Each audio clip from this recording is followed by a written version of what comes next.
Bismillahirrahmanirrahim. Assalamualaikum warahmatullahi wabarakatuh. Alhamdulillah, wassalatu wassalamu ala rasulillah wa ala alihi wa ashabihi wa mawala, wa la hawla wa la quwata illa billah. Subhanaka la ilma lana illa ma'allamtana innaka antal alimul hakim. Wa tub alaina innaka antat tawwabur rahim. Rabbi adkhilni mudkhala sidqin wa akhrijni mukhraja sidqin waj'alni min ladunka sultanan nasira. Wa qul ja'al haqq wa zaqal batil al batil kana zaqa. Rabbana atina min ladunka rahmah wa ilana min amna rasyada. Para bapak dan ibu serta pemirsa ATV rahimakumullah, alhamdulillah, rasa syukur kita aturkan kepada Allah Subhanahu wa taala atas segala limpahan karunia, rahmat, taufik, hidayah, inayah dari Allah. Kita semuanya pada pagi ini dalam keadaan sihat wal afiat, sehat jasmani, sehat rohani, sehat lahir, sehat batin, sehat iman, sehat Islam, sehingga kita bisa hadir di majelis ta'lim dalam rangka thalabul ilmi wal amal. Mudah-mudahan seluruh rangkaian ibadah kita diterima oleh Allah Subhanahu wa taala, menjadi sababiyah kita semuanya mendapatkan rahmat dan ridhonya. Tema kita pada pagi hari ini adalah kiat-kiat mendapatkan nikmatnya ibadah. Kiat-kiat mendapatkan nikmatnya ibadah, pendapat ulama hadis maupun Al-Quranul Karim. Al-Imam Ahmad bin Harb, beliau pernah mengatakan, abadtullah khamsina sanatan fama wajadtu halawatal ibadah hatta taraktu thalathata asya. Imam Ahmad mengatakan, saya beribadah selama 50 tahun.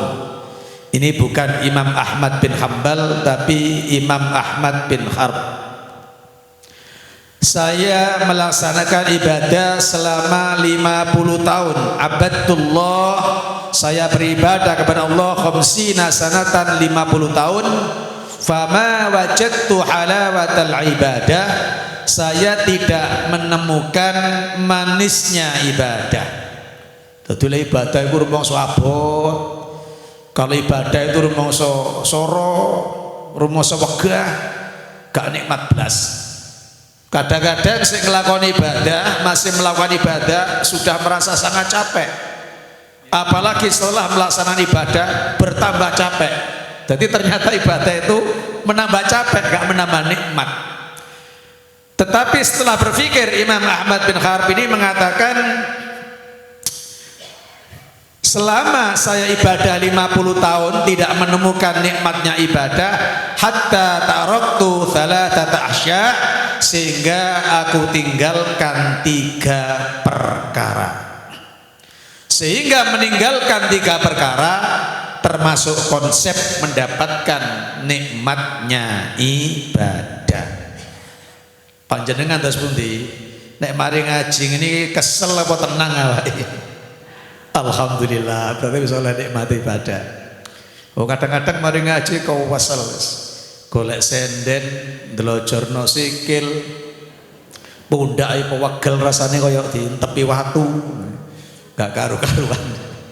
Bagaimana agar kita bisa merasakan kalau kita udah nikmat? Alhamdulillah. Tapi bisa saja nikmat itu bertambah nikmat. Kadang-kadang nikmat membawa sengsara. Tapi bagaimana nikmat itu bisa menambah nikmat? Nikmat bisa berdampak nikmat. Ini konsepnya dari Imam Ahmad bin Harb. Yang pertama, jadi hatta taraktu thalathata asya, Imam Ahmad sampai meninggalkan 3 perkara sehingga bisa merasakan nikmat ibadah. Yang pertama, taraktu ridhon nas hatta qadartu an atakallama bil haq. Saya meninggalkan untuk mencari kesenangan manusia sehingga saya mampu berbicara dengan benar. Jadi kalau kita itu ibadah kepingin nikmat, yang pertama harus menjauhkan diri dari pujian manusia. Gak usah arep-arep dilem wong liya. Kalau ibadah kita ingin dipuji manusia, ternyata akhirnya manusia itu tidak memuji kepada kita, maka hampalah harapan kita. Jadi ibadahnya tidak mendapatkan kenikmatan, ibadahnya tidak mendapatkan ketenangan. Bahkan di sini kata-katanya hatta qadartu an atakallama bil haq, sehingga saya bisa menyampaikan kebenaran. Sebab kalau kebenaran itu disampaikan hanya ingin menyenangkan orang lain, maka biasanya kebenaran itu tidak sampai di ujungnya. Salah-salah dedek sing penting wong seneng, direwangi goroh-goroh, banyol-banyol supaya wong iso ngguyu. Nah, mulai kan apa-apa nih, secara hakikat nggak ada apa-apanya. Kalau mubaliknya ulamanya sudah pandai berbohong, padahal bohong itu larangan Rasulullah. Meskipun bergerau, meskipun dengan bergurau, sebaiknya tidak berbohong.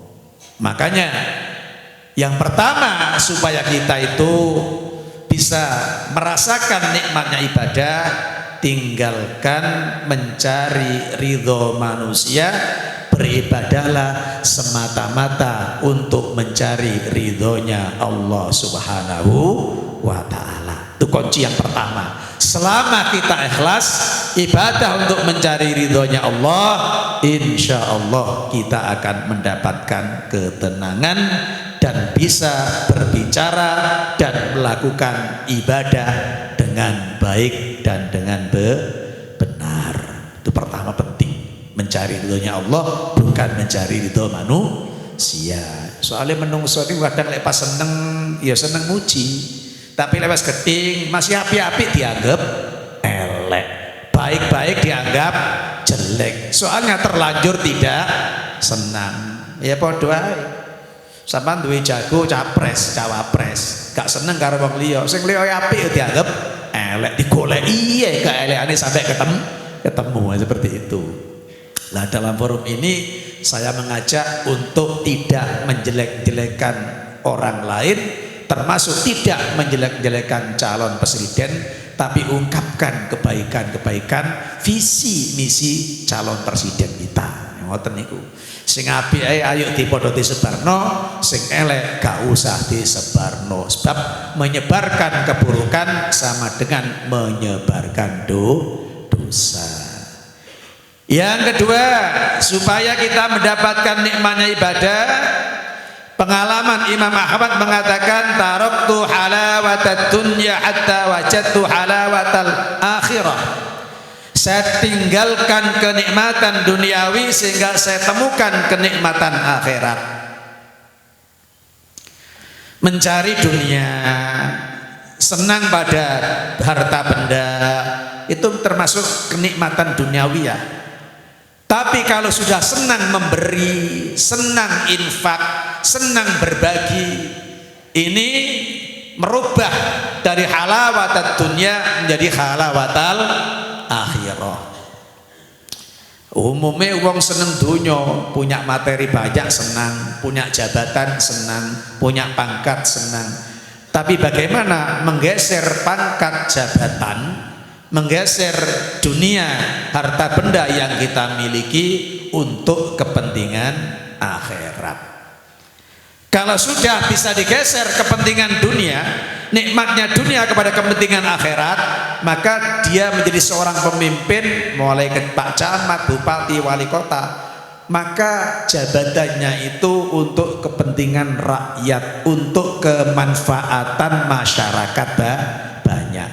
Kalau sudah jabatan, kalau sudah pengelolaan anggaran untuk sebesar-besarnya kemakmuran masyarakat, ini dari sesuatu yang sifatnya duniawiyah berubah menjadi ukhrawiyah. Jadi nilai-nilai ukhrawi, jadi makna-makna akhirat, ada nilainya besok di akhirat. Jadi kita boleh aja senang dunia, senang pangkat boleh, senang jabatan boleh, senang materi yang banyak boleh, tapi mari kesenangan-kesenangan itu kita bagi kepada orang lain sehingga akan bernilai ukhrawi.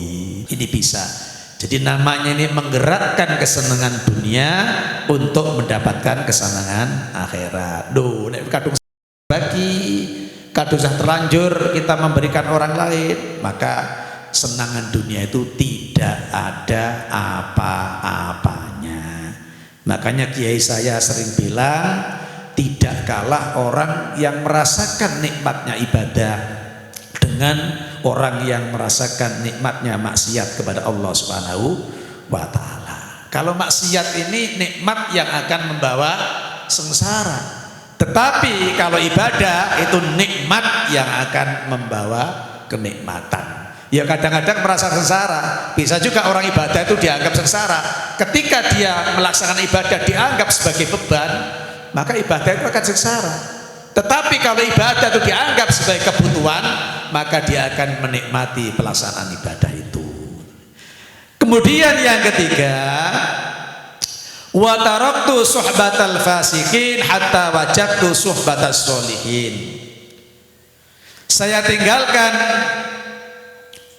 berteman dengan orang-orang fasik, orang-orang yang tidak baik, sehingga saya temukan saya berteman dengan orang-orang yang baik. Bukan berarti berteman dengan orang fasik itu tidak boleh. Kalau kita sudah kuat iman, kalau kita ada kemampuan untuk berdakwah, kalau kita ada kemampuan untuk mengajak, boleh saja berteman dengan orang-orang yang tidak baik, dengan tujuan mempengaruhi, mengajak supaya orang yang tidak baik itu menjadi baik.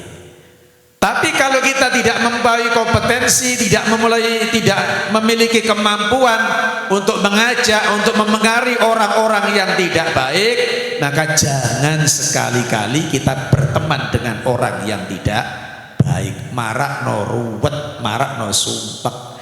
Kalau kita berteman dengan orang-orang yang solih, berteman dengan orang-orang yang ahli ibadah, hati kita akan menjadi tenang. Bahkan kita beribadah dengan senang dan dengan tenang, karena kita sudah mampu bergaul dengan orang-orang yang soleh. Selanjutnya Asy-Syaikh Ibnul Qayyim mengutip pendapatnya Syekh Ibnu Taimiyah, beliau mengatakan, idza lam tajid lil amali halawatan fil qalb wansirahan fattahimuhu fa innar rabba syakurun. Jika engkau tidak menemukan di dalam amal ibadah itu lezatnya dalam hati, oh ini ibadah kok mari ngaji kok tambah sumpah, mari ngaji kok tambah kapok encit wegah terus ngajine kewesel pegel lho, ngaji kok tambah pegel. Wansirohan, dan tidak ada kebahagiaan ketika kita sholat, ketika kita baca Quran, ketika kita hadir majelis taklim, ketika kita sedekah. Oh sedekah kok gak seneng. Fattahimuhu fa innar rabba syakurun. Kita harus curiga.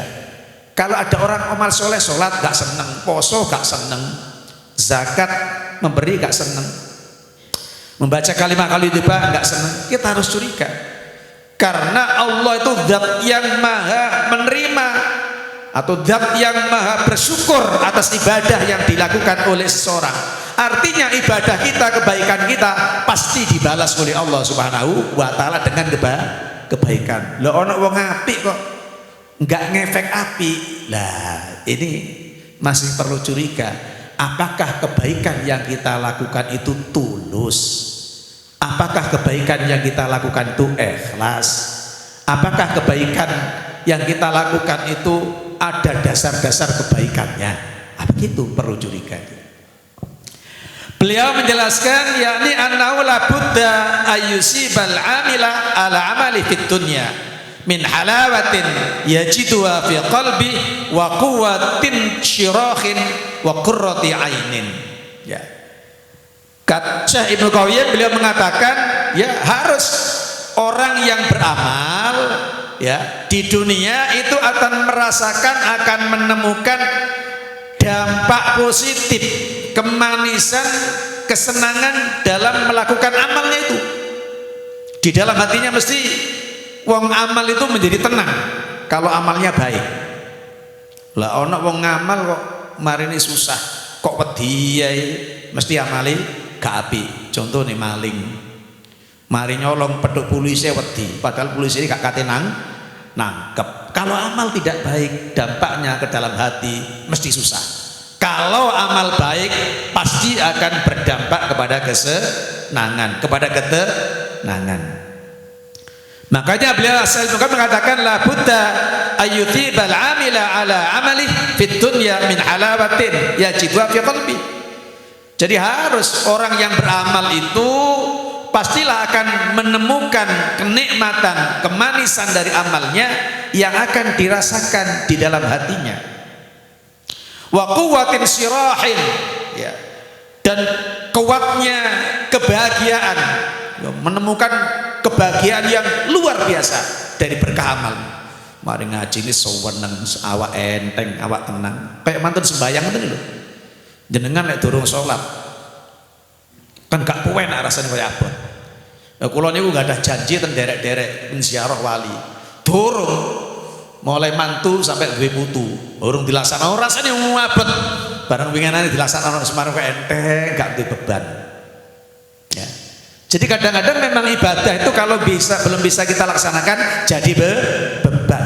Kalau sudah kita laksanakan jadi ringan. Itulah namanya halawatil ibadah. Itulah kenikmatan ibadah seperti itu. Ya, jadi amal-amal yang kita lakukan pasti nanti ada halawah. Ya. Ada halawah fil qalbi, ada yang namanya kelezatan di dalam hati, ada quwwatin syirah, ya, ada kebahagiaan yang sangat, ada qurrati ainin, ada ketenangan juga dalam batin kita karena ibadah.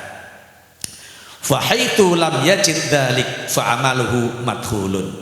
Ketika kita melakukan ibadah apapun bentuknya, loh kok gak merasa tenang diri kita tuh, gak kita ketemukan ketenangan dalam beribadah, fa amaluhu madkhulun, maka di dalam amal ibadah kita itu pasti ada kekurangan. Makanya konsep yang keempat, jadi pertama meninggalkan pujian manusia, yang kedua meninggalkan nikmat duniawi, yang ketiga meninggalkan berteman dengan orang-orang yang tidak baik, yang keempat menyempurnakan amal. Gampangnya sing keempat itu nyempurnano amal. Soalnya Syekh Ibnu Qayyim mengatakan ya fa khaitu lam yajid dzalik fa amaluhu madkhulun. Kalau orang sudah beribadah, kalau orang sudah beramal, tapi kok gak diketemukan yang namanya kebahagiaan, tidak diketemukan namanya kenikmatan, tidak diketemukan namanya ketenangan, maka amalnya itu pasti ada kekurangan. Makanya lazim dalam ibadah itu disempurnakan. Ada sholat wajib disempurnakan dengan sholat sunnah. Ada amal yang namanya zakat disempurnakan dengan sedekah. Ada puasa wajib disempurnakan dengan puasa sunnah. Jadi sholat ada yang wajib, ada yang sunnah. Puasa ada yang wajib, ada yang sunnah. Zakat yang namanya wajib, ada sedekah yang namanya sunnah. Yang sunnah itulah sebagai penyempurnaan sesuatu yang wajib. Sehingga tanpa amal sunnah, kewajiban kita itu belum bisa sempurna. Makanya kenapa ada wirid setelah sholat, karena sholat kita belum ada yang sempurna. Paling enggak kon khusyuk ya salah iso. Nah itu sebagai kebutuhan, jangan dijadikan sebagai beban, kewajiban. Supaya ibadah itu ngerasa nikmat, ngerasa enteng. Jadikan ibadah itu sebagai kebutuhan kita. Jangan anggap ibadah itu sebagai beban, kewajiban. Ya Allah itu menyuruh, ya Rasulullah itu menyuruh. Tapi apa yang diperintahkan Allah, apa yang diperintahkan oleh Rasulullah Sallallahu Alaihi Wasallam, anggaplah itu untuk kebutuhan kita, baik untuk kebutuhan dunia maupun kebutuhan akhirat.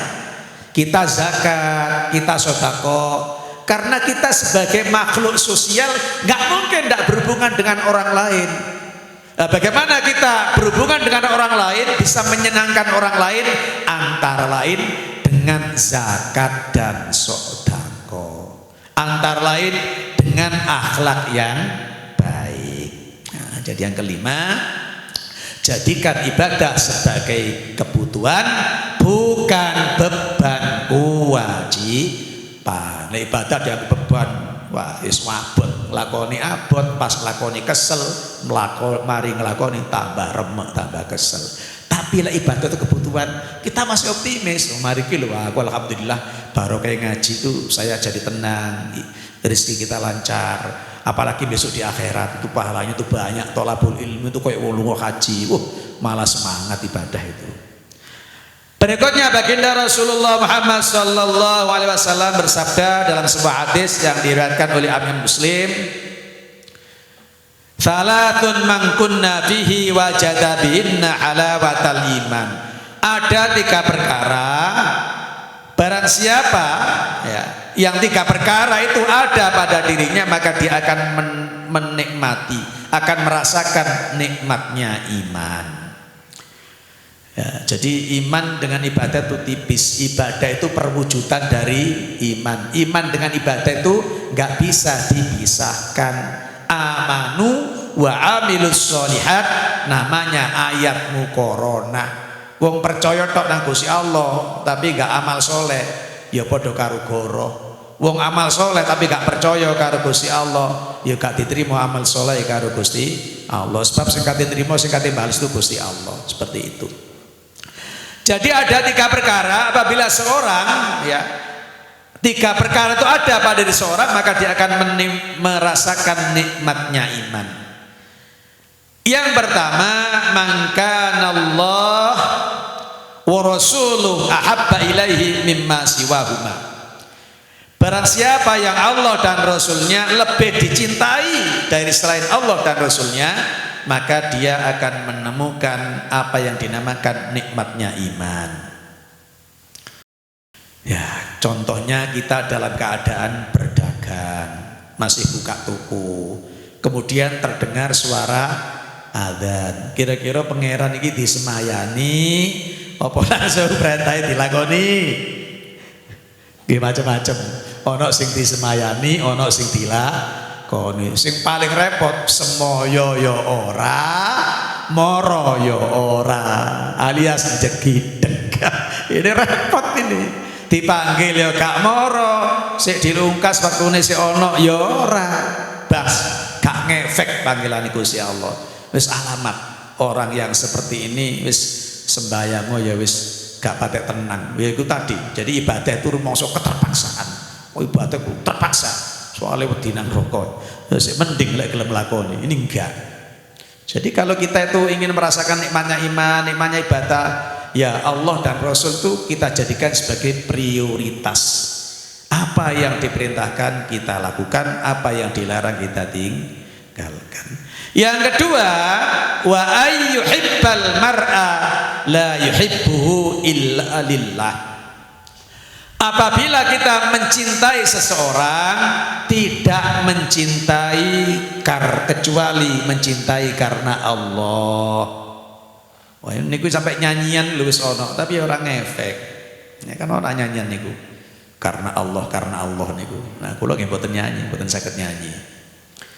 Jadi kita boleh mencintai apapun tapi karena Allah. Boleh mencintai siapapun karena Allah.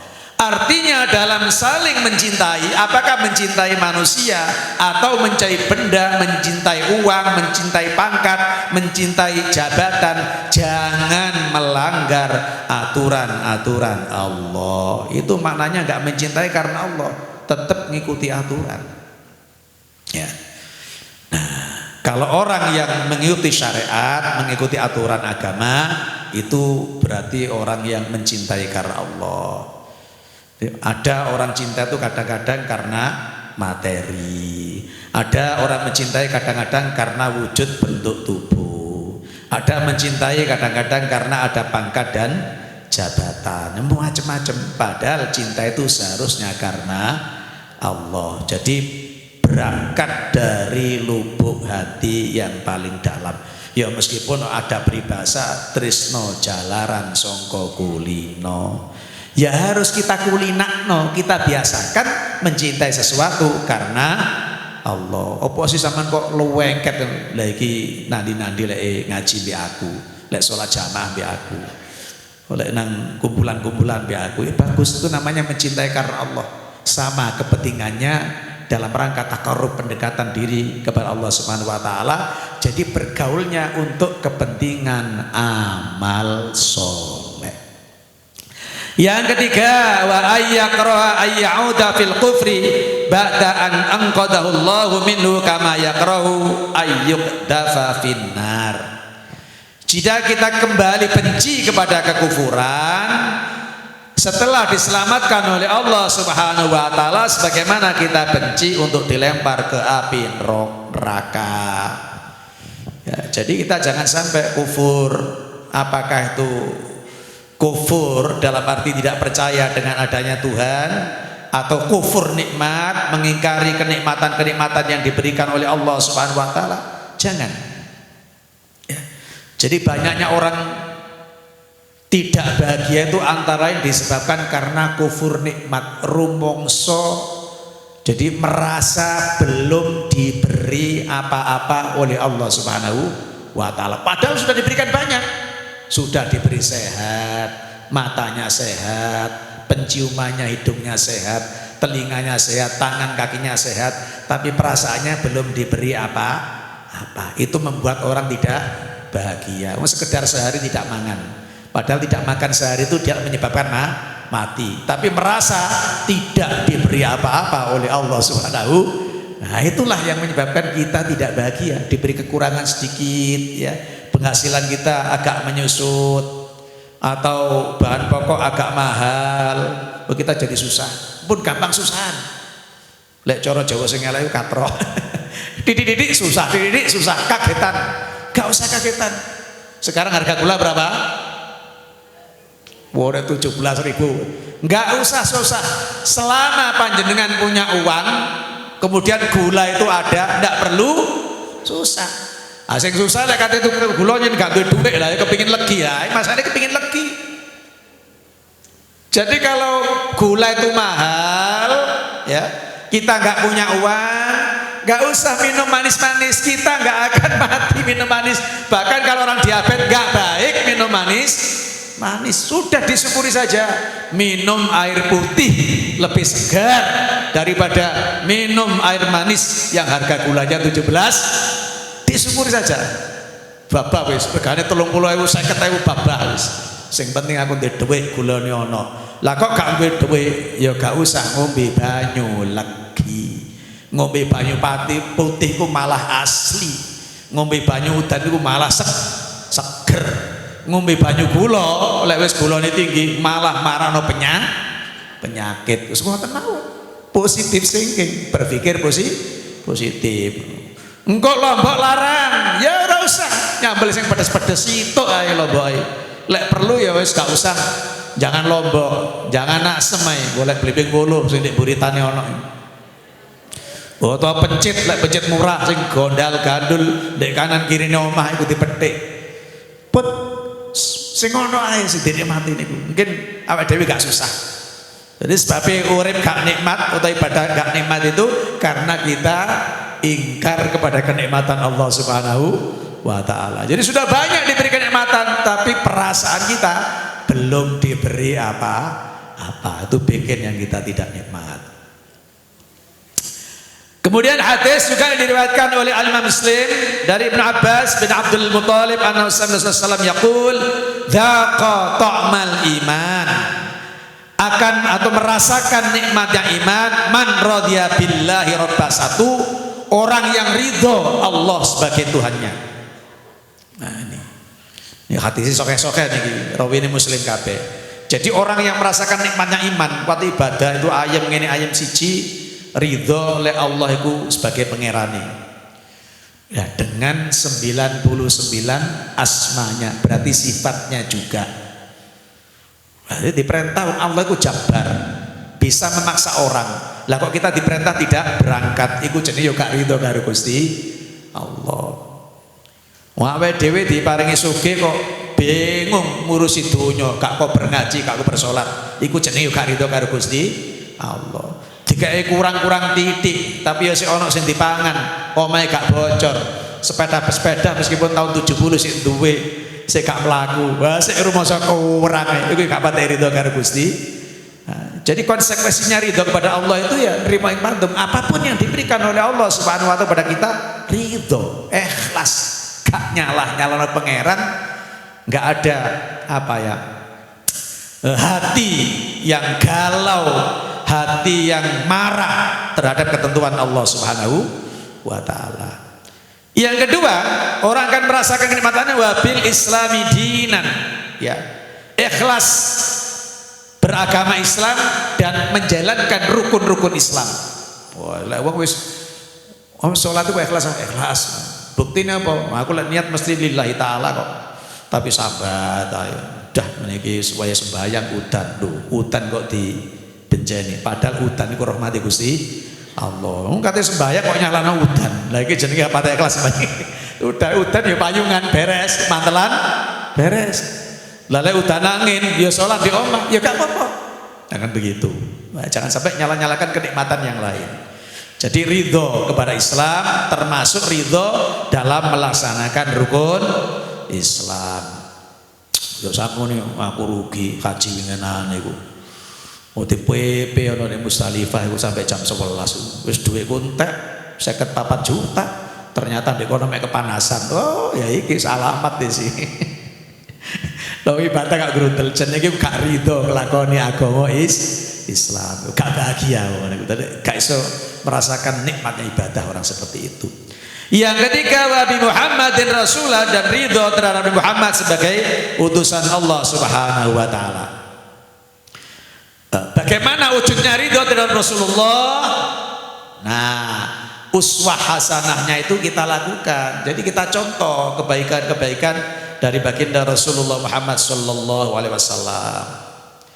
Ya antara lain ya Nabi itu kekayaannya untuk perjuangan, bahkan harta bendanya Khadijah yang kaya raya itu habis untuk mengembangkan ajaran Islam. Wah ini kan luar biasa ya.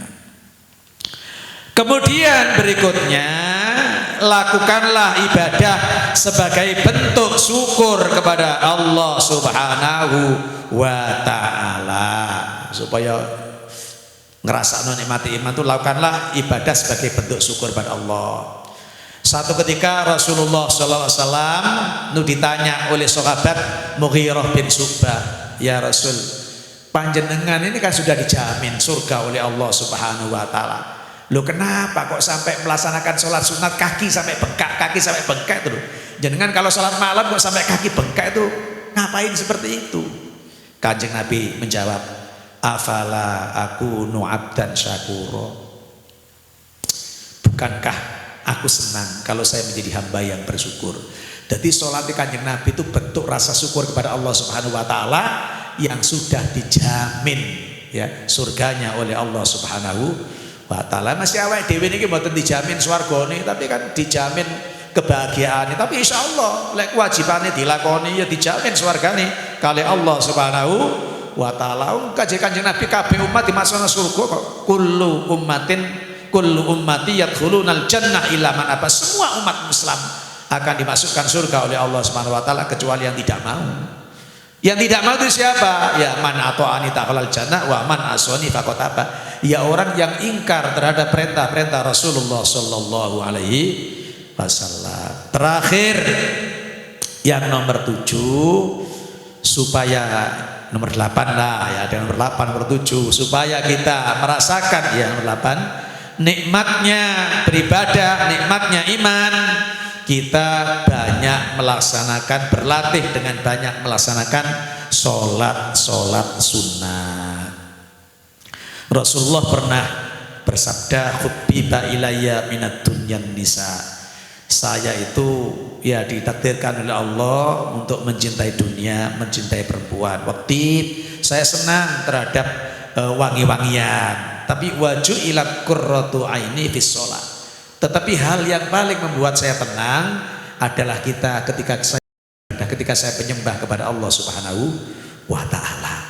Jadi marilah sholat itu kita jadikan sarana ketenangan ya kepada Allah Subhanahu wa taala. Engko lek sembayange wis gak beban ya, wis bisa merasakan nikmatnya kita melaksanakan sholat. Nah, ini berarti kita sudah bisa merasakan nikmatnya iman. Jadi maaf, ini tadi saya campur antara nikmatnya ibadah dengan nikmatnya iman, karena saya menganggap antara iman dan ibadah tidak bisa dipisahkan. Ibadah itu nggak ada nilainya kalau orang tidak iman kepada Allah. Iman juga nggak ada nilainya kalau tidak diwujudkan dalam bentuk ibadah kepada Allah Subhanahu wa taala. Mudah-mudahan kita semuanya oleh Allah diberi keimanan yang kuat, kemudian iman yang kuat itu bisa kita wujudkan dalam bentuk ibadah sehari-hari, sehingga kita selalu mendapatkan rahmat, taufik, hidayah, inayah dari Allah, diberikan ilmu, umur, rezeki, dzurriyyah yang serba barokah. Apabila kita dipanggil oleh Allah Subhanahu wa taala, mudah-mudahan kita semuanya dipanggil dalam keadaan husnul khotimah. Amin ya rabbal alamin. A'udzu billahi minasyaitonir rajim. Bismillahirrahmanirrahim. Alhamdulillahi rabbil alamin. Allahumma shalli ala sayidina Muhammad wa ala ali sayidina Muhammad. Allahumma lakal hamdu wa ilaikal mustaka wa antal musta'an wa la haula wa la quwwata illa bil azim. Allahumma tsabbit imanana wa wasi' arzaqana wa nawwir qulubana wa sahih asadana wa nafi' ulumana. Allahumma sallimna wal muslimin, Allahumma sallimna wal muslimina fi Falastin, sallimna ya Allah wa iyyahum min afatid dunya wa adzabil akhirah. Fitnah dima bal yadima innaka ala kulli syai'in qadir. Rabbana atina fid dunya hasanah wa fil akhirati hasanah wa qina adzabannar. Allahumma khtim lana bil iman wa khtim lana bil islam wa khtim lana bil ihsan wa khtim lana bi husnil khatimah wa khtim lana bis sa'adah wa khtim lana bil khair wa khairun nasin arhamar rahimin. Wa sallallahu alaihi Muhammadin wa sallallahu wasallam walhamdulillahi rabbil alamin. Bismillahirrahmanirrahim. Subhanakallahumma wa bihamdika asyhadu an la ilaha illa anta astaghfiruka wa atubu ilaik. Assalamualaikum warahmatullahi wabarakatuh. Waalaikumsalam warahmatullahi wabarakatuh.